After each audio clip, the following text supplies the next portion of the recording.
In this video, we'll be doing a balancing act, balancing chemical equations. For those who like big words, we'll be doing stoichiometry.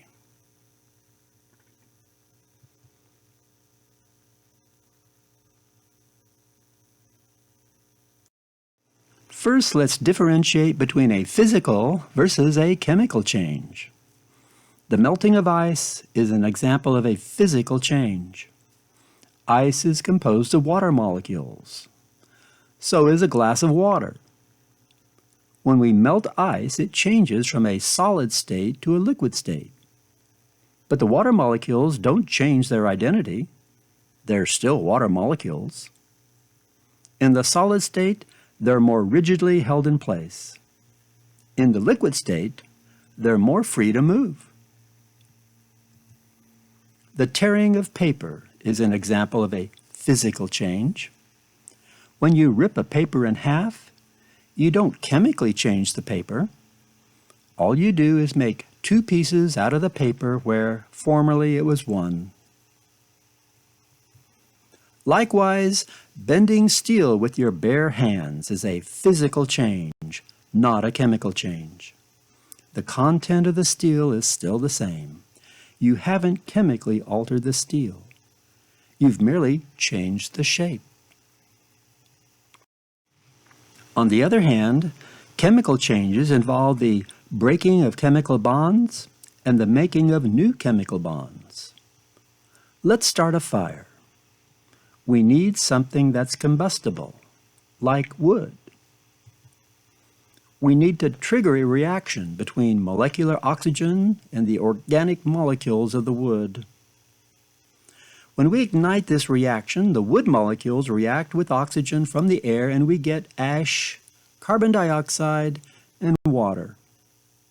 More important, we liberate energy in the form of heat and light, which is probably why we started the fire in the first place.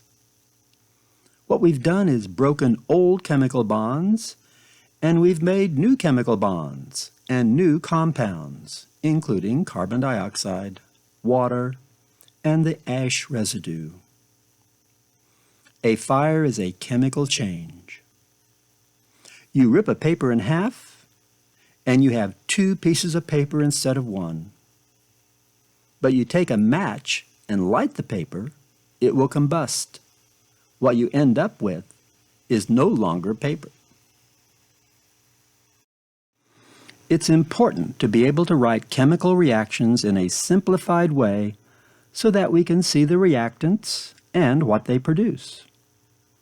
In our previous example, we can say that we reacted wood molecules with oxygen from the air and made carbon dioxide, water, while liberating energy in the form of heat and light. We've got here a sort of chemical equation. The reactants are on the left side of the arrow. On the right side of the arrow are what we call the products. This is similar to a recipe. If you want to make pancakes, you're going to need the ingredients to make pancakes. That includes milk, eggs, pancake mix, and energy in the form of heat to accelerate the kitchen chemistry. The problem with the equation milk plus eggs plus pancake mix plus heat is that it doesn't tell you how much milk, how many eggs, how much pancake mix, and how long and how intense the heat exposure needs to be to make the specified number of pancakes. You cannot make pancakes with this chemical equation or recipe because it doesn't give you quantities. When you make pancakes, you don't just make pancakes. You make 2 pancakes, 5 pancakes, 10 pancakes. How many pancakes you want to make will determine how much milk you need, how many eggs you need, and so forth. So let's say we want to make 10 pancakes. We have to find a formula for the production of 10 pancakes. So our formula may be 3 cups of milk plus 3 eggs plus 3 cups of pancake mix. Pour the mix on a griddle at the appropriate temperature for 10 minutes and we get 10 pancakes. So this is a formula we could actually use to make pancakes. We've turned a qualitative statement into a quantitative one. We have to do the same thing with chemical reactions. We write a chemical equation, something similar to a recipe. In this chemical equation, our ingredients are methane, CH4, and 2 molecules of oxygen to produce carbon dioxide, 2 water molecules, and liberate energy. Instead of saying fuel plus oxygen yields carbon dioxide, water, and energy, we've been more specific. We've specified what fuel we're using by its formula, CH sub 4, known as methane, also called natural gas. We've also specified how much of the various reactants we need to produce a specific quantity of the various products, which are on the right side of the arrow. Let's say you want to make meatloaf. Well, you can look at lists of ingredients of meatloaf, such as butter, mushrooms, onion, celery, carrots, ground round, flour, salt, tarragon, and so forth. But that's not going to be of any use in making meatloaf, because when you make meatloaf, you need to make a certain quantity of meatloaf. Are you going to make meatloaf just for yourself for one meal? Are you going to make meatloaf for a large group of people? You need to have specific quantities related to the ingredients to make a specific quantity of the product, the finished meatloaf. We need to look up a recipe that gives us those quantities. Here's an example. We need 2 tablespoons of butter, 8 ounces of sliced mushrooms, 1 cup of chopped onions, 1 cup of sliced celery, 3/4 cup of shredded carrots, and so forth. Then it tells us we need to bake this mixture at 350 degrees Fahrenheit for an hour. And when it's all said and done, we should have enough meatloaf to feed about 8 people. Now suppose you wanted to feed 16 people. What would you have to do? You would have to double all these ingredients. So instead of 2 tablespoons of butter, you would need 4 tablespoons of butter. Instead of 8 ounces of sliced mushrooms, you would need 16 ounces of sliced mushrooms, and so forth. So what we have in a recipe is a fundamental balanced equation telling us how much ingredients are needed to make a specific quantity of a product. If we have that fundamental balanced equation, we can adjust it to make the actual quantity that we need at any given time. So if you need twice as much as the basic balanced equation specifies, you have to double all the ingredients. If you only need to make half as much meatloaf, then you can halve all the ingredients. Typically, the units we use to make a meal are cups of milk, teaspoons of vanilla, and so forth. The units we use at home, however, may be different from the units used by farmers or grocery stores. An egg farmer usually deals with such large numbers of eggs that they define a larger unit than an individual egg. They may deal with eggs by the dozens or by the gross. A gross of eggs is 12 dozen or 144 eggs. Likewise, chemists do not speak of individual molecules when they order ingredients to manufacture a product. Here, for example, is a chemical equation. On the left side of the equation, you have the reactants. On the right side of the arrow, you have the end products.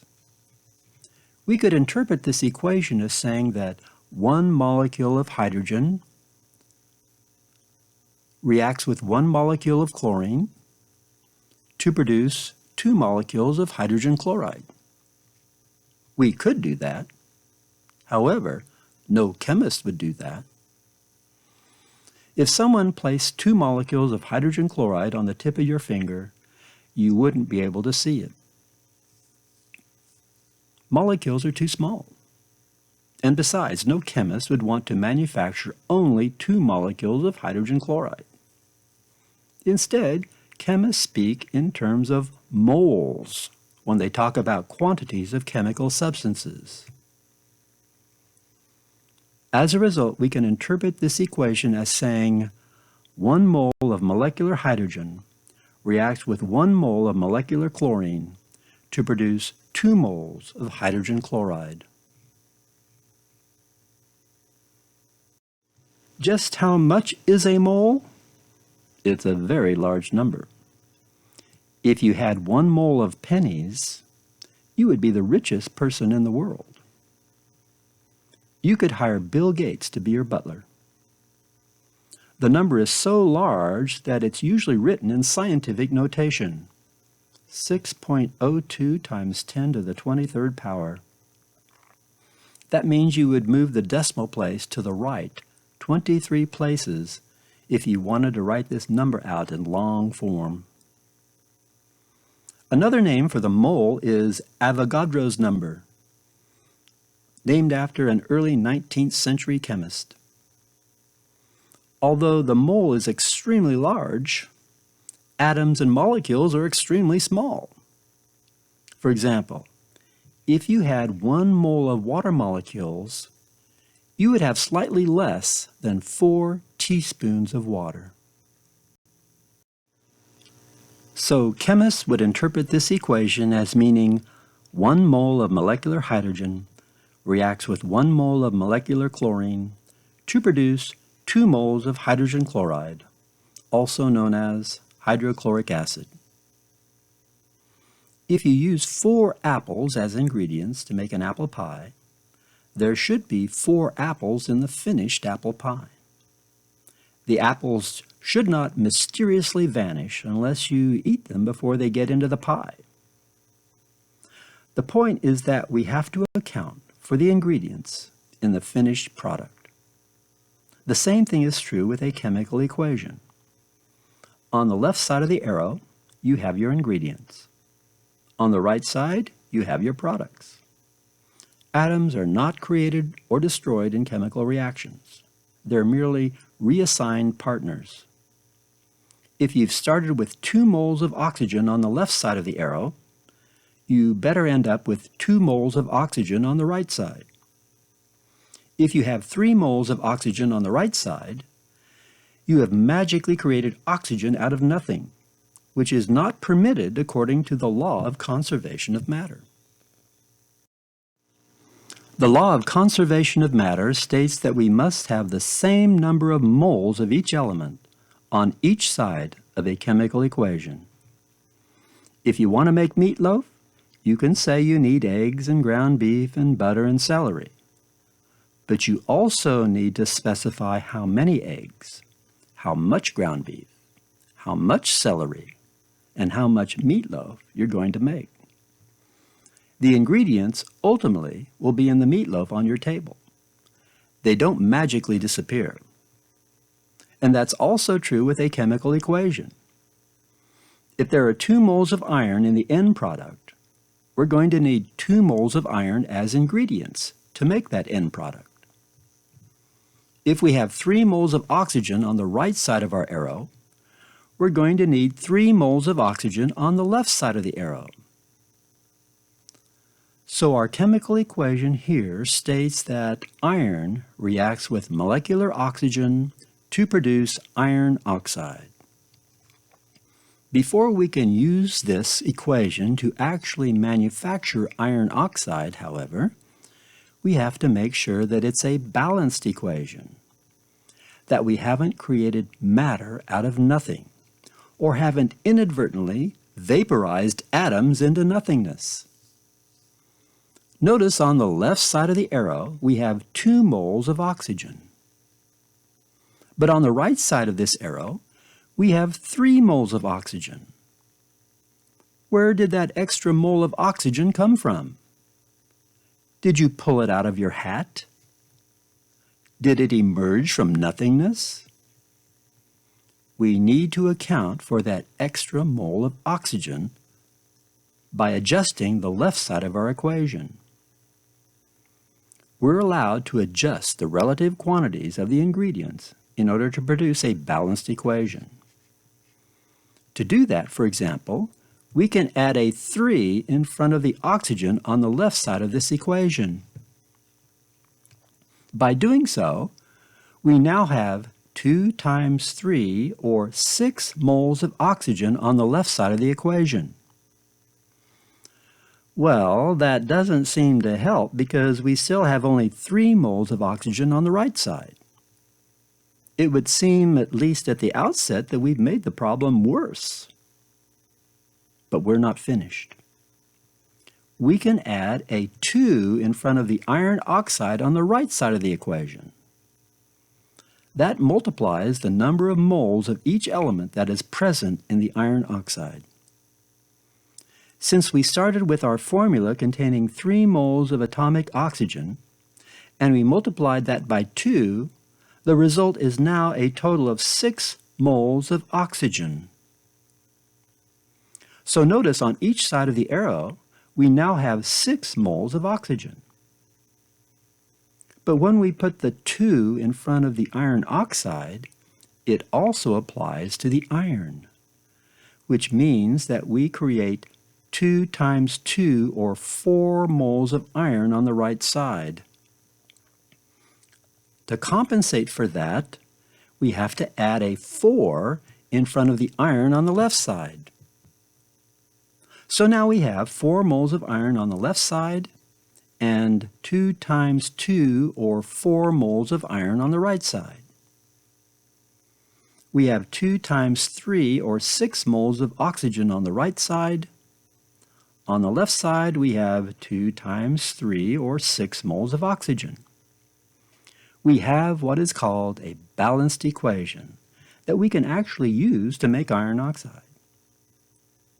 This tells us that to make iron oxide, we're going to need 4 moles of iron with 3 moles of molecular oxygen.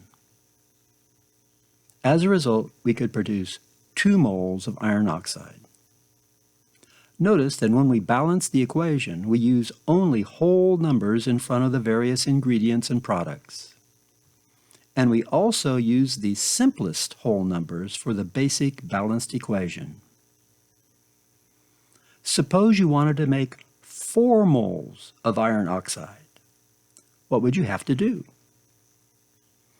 You would need twice as much iron. In other words, you would need 8 moles of iron. You would need twice as much molecular oxygen. You would need 6 moles of molecular oxygen to produce 4 moles of iron oxide. This is just like what you would do if you were making meatloaf. You have a recipe for meatloaf that serves 4 people, but you need to serve 8 people. So you just double the basic recipe, and now you can serve the extra number of people. Let's try another equation. Before we can solve any problems with this equation, before we can do any manufacturing of the end product with this equation, before we can order the ingredients, we need to produce a balanced equation. We need to check to see if the equation is balanced. On the left side, we have 4 moles of carbon. On the right side, we have only 1 mole of carbon. On the left side, we have 8 moles of hydrogen. On the right side, we have 2 moles of hydrogen. On the left side, we have 2 moles of oxygen. On the right side, we have 2 moles of oxygen here, plus 1 mole here, for a total of 3 moles of oxygen on the right side. And so our equation is not balanced. We don't have equal numbers of moles of each element on each side of the arrow. So we must address this problem before we can use this equation to produce carbon dioxide and water. One thing we can do is to add a 4 in front of the carbon dioxide. By adding a 4 in front of the carbon dioxide, we now have 4 moles of carbon on the right side and 4 moles of carbon on the left side. But of course, when we add a 4 in front of carbon dioxide, the 4 also applies to the oxygen. So now we have a total of 2 times 4 is 8 plus 1, meaning we have 9 moles of oxygen on the right side of the arrow. Oh my gosh, what are we going to do? Well, we can continue to tinker. Let's put a 4 in front of the water on the right side. By putting a 4 in front of the water, we have 2 times 4 equal 8 moles of hydrogen on the right side, which, by the way, now balances out the hydrogens. On the left side, we have 8 moles of hydrogen. This 4 in front of water also applies to the oxygen. So we have 4 times 1, or 4 moles of oxygen here, plus 2 times 4, 8. That's a total of 12 moles of oxygen on the right side of the equation. But we have only 2 moles of oxygen on the left side. What should we do? We need 12 moles of oxygen on the left side. So if we put a 6 in front of the molecular oxygen on the left side, we now have 2 times 6, or 12 moles of oxygen on the left side to match the 12 moles of oxygen on the right side. And now we have a balanced equation. This is the equation we can use to manufacture carbon dioxide and water. What this says is that to make 4 moles of carbon dioxide and 4 moles of water, we're going to need 1 mole of C4H8 and 6 moles of molecular oxygen. If you want to make twice as much water, then you're going to have to double the ingredients. And you'll also make twice as much carbon dioxide. Because this is a simplest balanced equation using whole numbers, if you divide the ingredients by 2, you would end up with a half a mole of C4H8. Well, you could do that, but the rule is when you produce a basic balanced equation, you use only whole numbers and use the simplest whole numbers that will produce the equation.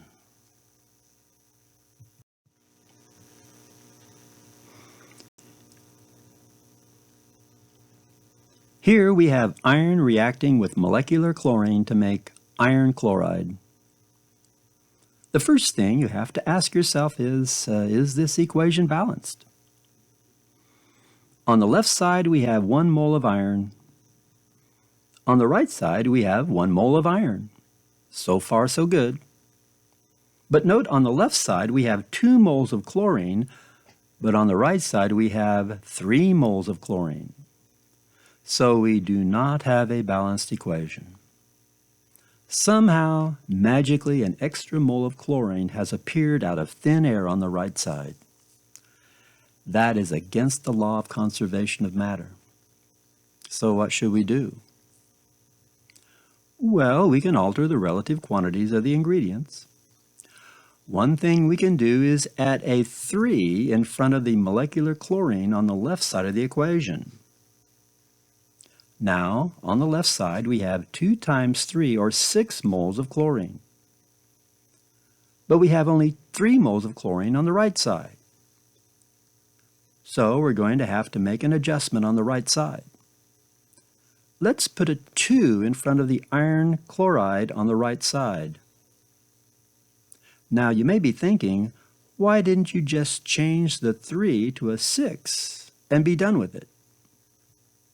That's because FeCl6 does not exist in nature.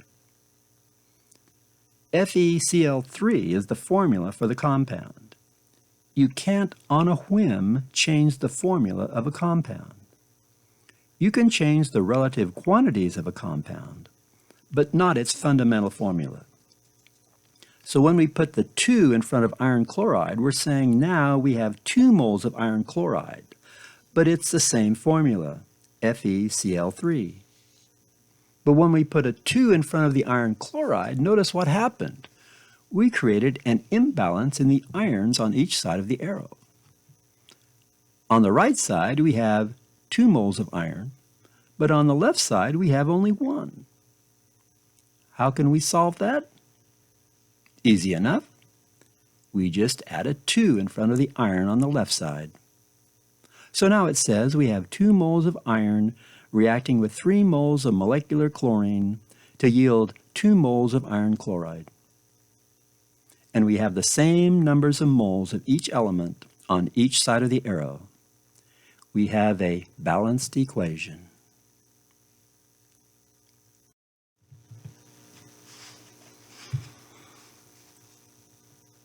This equation says that carbon reacts with sulfur dioxide to produce carbon disulfide and carbon monoxide. First thing we have to check is if the equation is balanced. Do I have the same number of moles of each element on each side of the arrow? On the left side, we've got 1 mole of carbon. On the right side, we have 1 mole of carbon plus 1 mole of carbon for a total of 2 moles of carbon. So the carbons are not balanced. On the left side, we have 1 mole of sulfur, but on the right side, we have 2 moles of sulfur. On the left side, we've got 2 moles of oxygen, but on the right side, we have only 1 mole of oxygen. So clearly, this equation is not balanced. So what shall we do? We're going to have to manipulate the quantities to create a balanced equation. The first thing we might do is place a 2 in front of sulfur dioxide. Notice what that does. It balances the sulfurs. Now we have 2 moles of sulfur on the left side and 2 moles of sulfur on the right side. However, the 2 in front of the compound affects all of the ingredients of the compound. So that 2 in front of sulfur dioxide now means that we have 2 times 2 or 4 moles of oxygen on the left side. On the right side, we have only 1 mole of oxygen. So we're going to have to do an adjustment on the right side. So we put a 4 in front of carbon monoxide on the right side. Now we have 4 moles of oxygen on the left side of the arrow and 4 moles of oxygen on the right side of the arrow. Let's look at the carbon. On the left side, we have 1 mole of carbon. On the right side, we have 4 plus 1 for a total of 5 moles of carbon. So we need to have 5 moles of carbon on the left side. And we can do that simply by adding a 5 in front of the carbon on the left. And now we have a balanced equation, an equation we can use to solve problems. We haven't created atoms that previously didn't exist, or we haven't lost atoms into nothingness, which previously existed.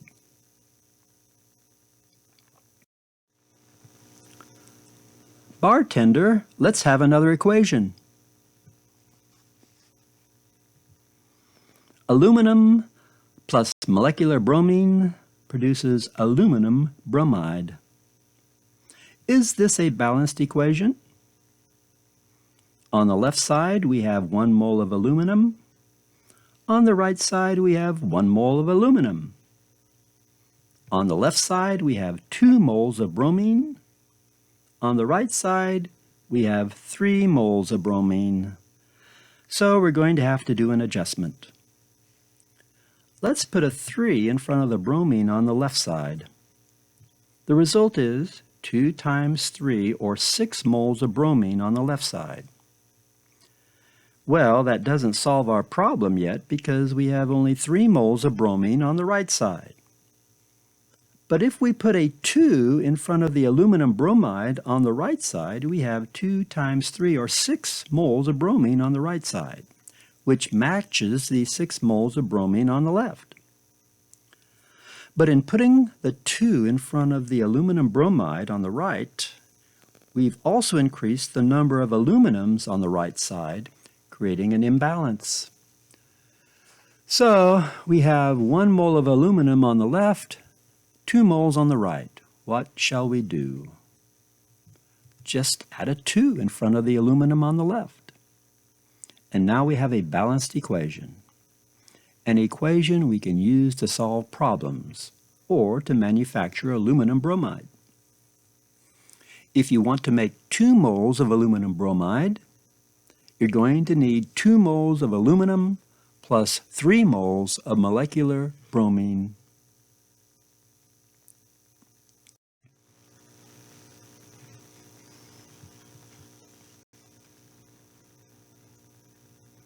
In this equation, calcium carbonate dissociates to form calcium oxide and carbon dioxide. Is this a balanced equation? On the left, we have 1 mole of calcium. On the right, we have 1 mole of calcium. On the left, we have 1 mole of carbon. On the right, we have 1 mole of carbon. On the left, we have 3 moles of oxygen. On the right, we have 1, 2, 3 moles of oxygen. How about that? The equation is already balanced. We don't have to change anything.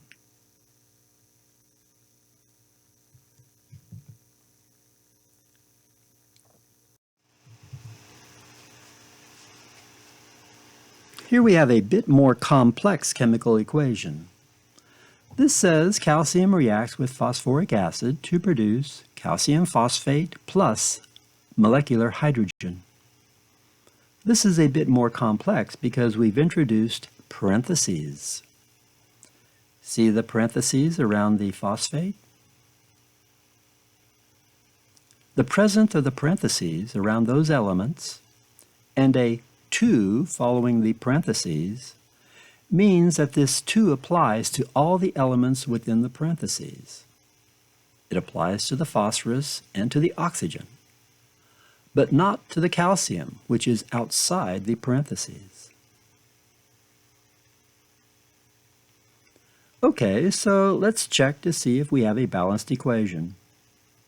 On the left side, we have 1 mole of calcium. On the right side, we have 3 moles of calcium. Well, that's not a good sign. On the left side, we have 3 moles of hydrogen. On the right side, we have only 2 moles of hydrogen. On the left side, we have 1 mole of phosphorus. On the right side, we have 2 moles of phosphorus. Remember, the 2 outside the parentheses applies to all of the elements within the parentheses. On the left side, we have 4 moles of oxygen. On the right side, we have 2 times 4, or 8 moles of oxygen. So we have a seriously unbalanced equation here. Let's start nibbling at our nails and see if we can figure out how to balance this equation. Because without a balanced equation, we can't make meatloaf, or we can't make calcium phosphate and molecular hydrogen. So let's experiment. Let's put a 3 in front of the calcium on the left side, because we have 3 moles of calcium on the right side. 3 moles of calcium on the left side is enough. They balance the calcium. But there's more to be done. Let's put a 3 in front of the molecular hydrogen on the right side. The result is 2 times 3, or 6 moles of hydrogen on the right side. But we have only 3 moles of hydrogen on the left side. So we did not balance the hydrogens. But we could add a 2 in front of the phosphoric acid on the left side. That 2 times 3 gives us 6 moles of hydrogen on the left side to match the 2 times 3, or 6 moles of hydrogen on the right side.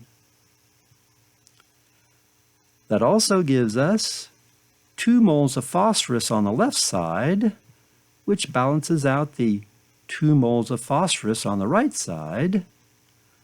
That also gives us 2 times 4, or 8 moles of oxygen on the left side, which balances out the 2 times 4, or 8 moles of oxygen on the right side. How about that? By adding that 2 in front of phosphoric acid, we managed to balance the entire equation.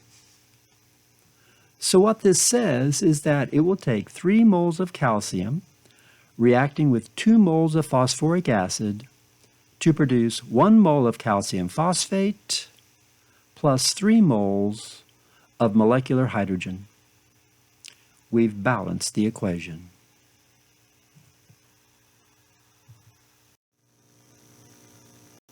The periodic table includes the symbol for each of the elements. And within each box, you also have the atomic number of each element. That's the number at the top. And below the symbol of the element, you have the atomic mass of the element. One of the nice things about the atomic mass of an element is that we can interpret the mass in terms of grams if we have a mole of that element. In other words, the atomic mass of an element is the mass of 1 mole of that element in grams. So how much does 1 mole of magnesium weigh? If you look in your periodic table of the elements, you'll find magnesium in the 3rd period, 2nd group. There it is. It says that magnesium has an atomic number of 12 and an atomic mass of 24.31. So how much does 1 mole of magnesium weigh? 24.31 grams. That's about 5 level teaspoons of magnesium. And yet, that's 6 times 10 to the 23rd atoms of magnesium, which is truly an astronomical number.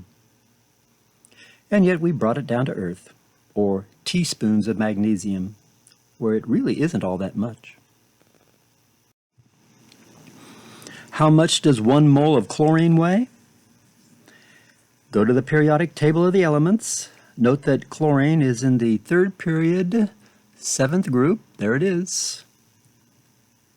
It's element number 17. And in the periodic table, it has the symbol for chlorine, capital C and lowercase l. Above that, we have the atomic number, 17.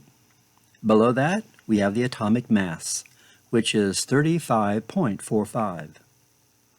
What this means, then, is that 1 mole of chlorine weighs 35.45 grams.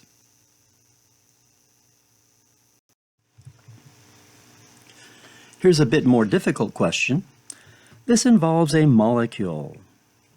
How many grams does 1 mole of methanol weigh?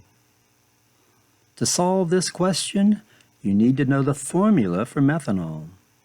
And here it is. It's written in this manner because the carbon is actually bonded to only 3 of the hydrogens. The 4th bond is to an oxygen, which in turn is bonded to a hydrogen.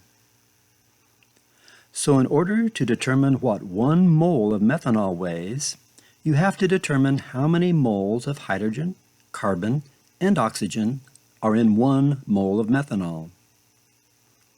Notice that there are 3 plus 1, or 4 moles of hydrogen in 1 mole of methanol.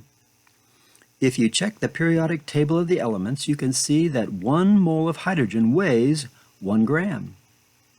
So that multiplying 4 times 1 gram per mole gives you 4 grams of hydrogen.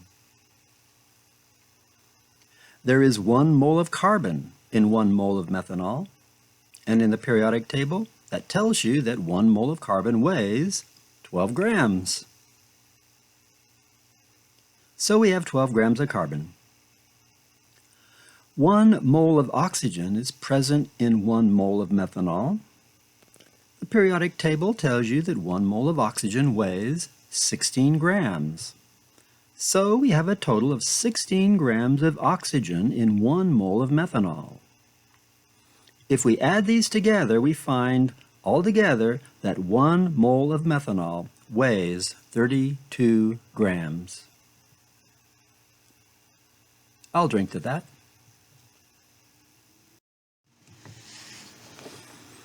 Our next question is, how many grams is 1 mole of glucose? Another name for glucose is blood sugar.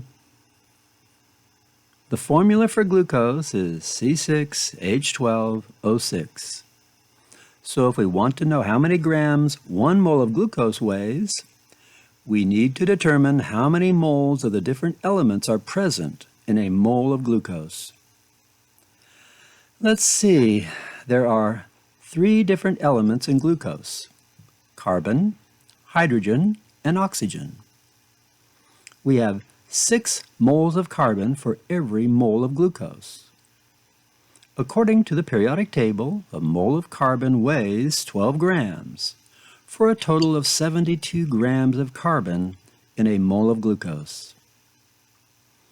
A mole of glucose contains 12 moles of hydrogen. In the periodic table, it says that hydrogen weighs 1 gram per mole. So we have 12 grams of hydrogen in 1 mole of glucose. There are 6 moles of oxygen in 1 mole of glucose. The periodic table says that 1 mole of oxygen weighs 16 grams. So if we do the math, 6 times 16 is 96 grams of oxygen in 1 mole of glucose. If we add these 3 together, then we get a total of 180 grams per mole. 1 mole of glucose weighs 180 grams. Sweet dreams. Our next question is, what is the mass on each side of the balanced equation? Here's our equation. Molecular hydrogen reacts with molecular oxygen to produce good old dihydrogen monoxide, water, H2O. The first thing we need to check is if the equation is balanced. We have 2 moles of hydrogen on the left side and 2 moles of hydrogen on the right side. We have 2 moles of oxygen on the left side, but we have only 1 mole of oxygen on the right side. So the equation is not balanced. What can we do? Why don't we add a 2 in front of the water molecule? Now we have 2 moles of oxygen on the right side and 2 moles of oxygen on the left. However, now we have 2 times 2 or 4 moles of hydrogen on the right and only 2 moles of hydrogen on the left. Well, that's easily solved. Just add a 2 in front of the hydrogen on the left. And now we have 4 moles of hydrogen on the left and 4 moles of hydrogen on the right. So our equation is now balanced. Now we need to determine the mass on each side of this equation. And since the equation is balanced, all we really need to do is determine the mass on one side. Because once we determine the mass on one side, we automatically know the mass will be the same on the other side. We have 4 moles of hydrogen on each side of the equation. According to the periodic table, a mole of hydrogen weighs 1 gram. So we have a total of 4 grams of hydrogen on each side of the arrow. We have 2 moles of oxygen on each side of the equation. And according to the periodic table, 1 mole of oxygen weighs 16 grams. So that gives us a total of 32 grams of oxygen on each side of the equation. And if we add those together, we get 36 grams on each side of the balanced equation. Once again, this illustrates the law of conservation of matter. Here's our balanced equation again, the one we just produced. Now let's use it to solve a problem. Our balanced equation says that 2 moles of molecular hydrogen will react with 1 mole of molecular oxygen to produce 2 moles of water. But suppose we have 10 moles of molecular oxygen that we want to use to produce the maximum amount of water. We need to increase the quantity of reactants by a factor of 10. This gives us 10 moles of molecular oxygen and 20 moles of molecular hydrogen. This also means we will produce 10 times as much product. The basic balanced equation produces 2 moles of water, so if we increase the reactants tenfold, we will produce 20 moles of water. So essentially what we did here was the same thing you do when you adjust a recipe. You have a recipe for 1 person, and you need to make the recipe for 10 people. You have to multiply each ingredient by 10.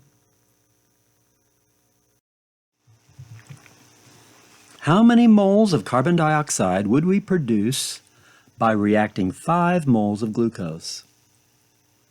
Before we can answer this question, we have to make sure that we have a balanced equation. Our equation here states that glucose, C6H12O6, reacts with molecular oxygen to produce carbon dioxide and water. On the left side, we have 6 moles of carbon. On the right side, we have only 1 mole of carbon. On the left side, we have 12 moles of hydrogen. On the right side, we have 2 moles of hydrogen. On the left side, we have 6 plus 2 equals 8 moles of oxygen. On the right side, we have 2 plus 1 equals 3 moles of oxygen. So you can see this equation is seriously out of balance. Let's start by trying to balance the carbons. Since we have 6 moles of carbon on the left side, we'll put a 6 in front of the carbon dioxide on the right side. Now we've balanced the carbons. We have 12 moles of hydrogen on the left side, but only 2 moles on the right side. We can generate 12 moles on the right side by putting a 6 in front of the water molecule. 2 times 6 is 12 moles of hydrogen. And on the left side, we have 12 moles of hydrogen. We still have a problem with the oxygen. On the left side, we have 8 moles of oxygen, 6 plus 2. And on the right side, we have 2 times 6 is 12, plus 6 is 18 moles of oxygen. So we're short 10 moles of oxygen on the left side. Well, what we can do is add a 6 in front of the molecular oxygen on the left side. That means that we have 2 times 6 is 12, plus 6 equals 18 moles of oxygen on the left side.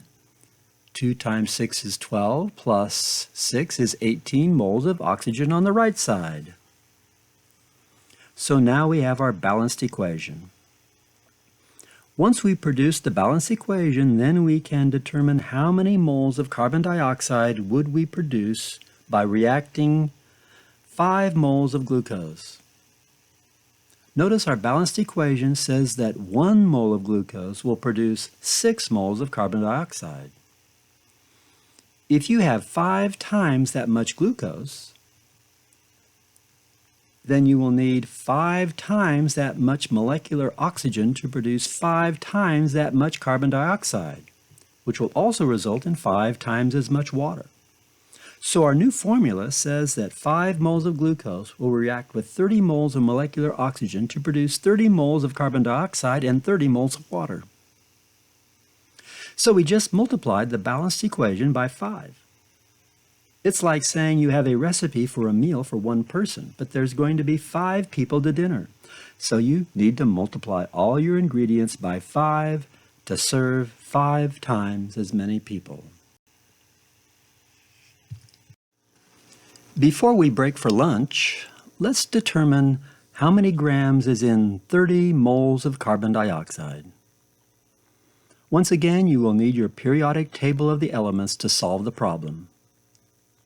The formula for carbon dioxide is CO2. 30 moles of carbon dioxide will contain 30 moles of carbon.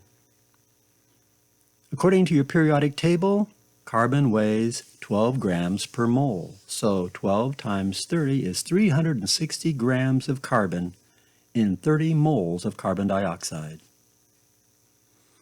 30 moles of carbon dioxide contains 60 moles of oxygen. According to your periodic table of the elements, 1 mole of oxygen weighs 16 grams. So 60 moles times 16 grams per mole gives you 960 grams of oxygen in 30 moles of carbon dioxide. Adding these numbers together tells us that 30 moles of carbon dioxide would weigh 1,320 grams, or 1.32 kilograms, or about 2.5 pounds. Anyone for meatloaf?